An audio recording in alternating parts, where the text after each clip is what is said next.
રાજ્યવ્યાપી સૂર્ય નમસ્કાર અભિયાનને અનુલક્ષી ભરૂચ જિલ્લા સમાહર્તાએ યોજી પત્રકાર પરિષદ. ગુજરાત રાજ્ય યોગ બોર્ડ તેમજ રમત ગમત યુવા અને સાંસ્કૃતિક પ્રવૃત્તિઓ વિભાગ ગાંધીનગર દ્વારા રાજ્યવ્યાપી સૂર્ય નમસ્કાર મહાભિયાનનું આયોજન કરવામાં આવ્યું છે, જે અંગેની માહિતી આપવા ભરૂચ જિલ્લા સમાહર્તાએ પત્રકાર પરિષદ જિલ્લા કલેક્ટર કચેરી ખાતે યોજી હતી.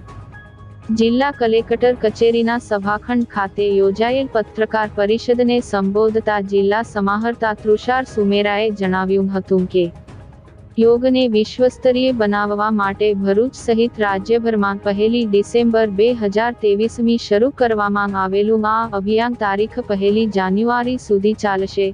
તારીખ 1 જાન્યુઆરીએ રાજ્યભરમાં 108 સૂર્ય નમસ્કાર કાર્યક્રમોનું આયોજન કરવામાં આવ્યું છે, જે પૈકી એક રાજ્યકક્ષાએ મોઢેરા સૂર્ય મંદિર, મહેસાણા તથા અન્ય 50 જેટલા સ્થળો ઉપર વર્લ્ડ રેકોર્ડ નોંધાવવા એક સાથે અને એક જ સમયે સૂર્ય નમસ્કાર કરવામાં આવશે.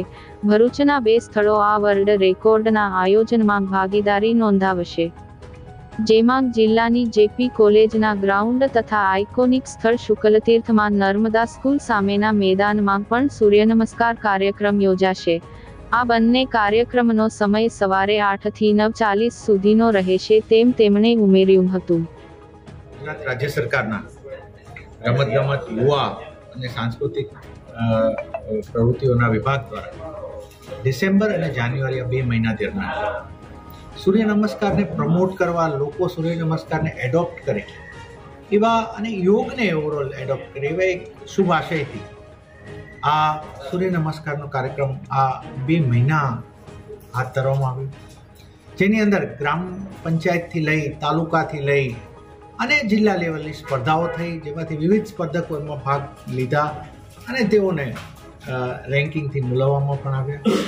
હવે રાજ્ય લેવલની પણ સ્પર્ધા થાય છે અને રાજ્ય લેવલના પણ જે વિનર્સ બનશે એનું પણ એક આખું ફેલિસિટેશન થવાનું છે. આગળ 1 તારીખે 1 જાન્યુઆરીએ મોઢેરા ખાતે આપણે આ એક કાર્યક્રમ થવાનો છે અને એની પેરેલલ ભરૂચમાં 2 કાર્યક્રમો થશે, જેપી કોલેજમાં અને શુક્લતીર્થ ખાતે. શુક્લતીર્થમાં આઇકોનિક પ્લેસ તરીકેનો ઇવેન્ટ ત્યાં થવાનો છે અને જેપી કોલેજમાં આપણો રેગ્યુલર પ્રોગ્રામ થવાનો છે. અને આ દિવસે સરકાર એક વર્લ્ડ રેકોર્ડ પણ એક સાથે સૌથી વધારે સૂર્ય નમસ્કારનો બનાવવાની છે. હું ભરૂચના નાગરિકોને આપના માધ્યમથી હું વિનંતી કરું છું, આ કાર્યક્રમમાં ખૂબ સારી રીતે જોડાય જ ખરા. એની સાથે સાથે આપણે યોગને અને સૂર્ય નમસ્કારને આપણી લાઈફસ્ટાઈલનો હિસ્સો બનાવીએ, આપણા રોજિંદી દિનચર્યાનો હિસ્સો બનાવીએ અને ખૂબ હેલ્ધી જીવન આપણે વિતાવીએ. Thank you.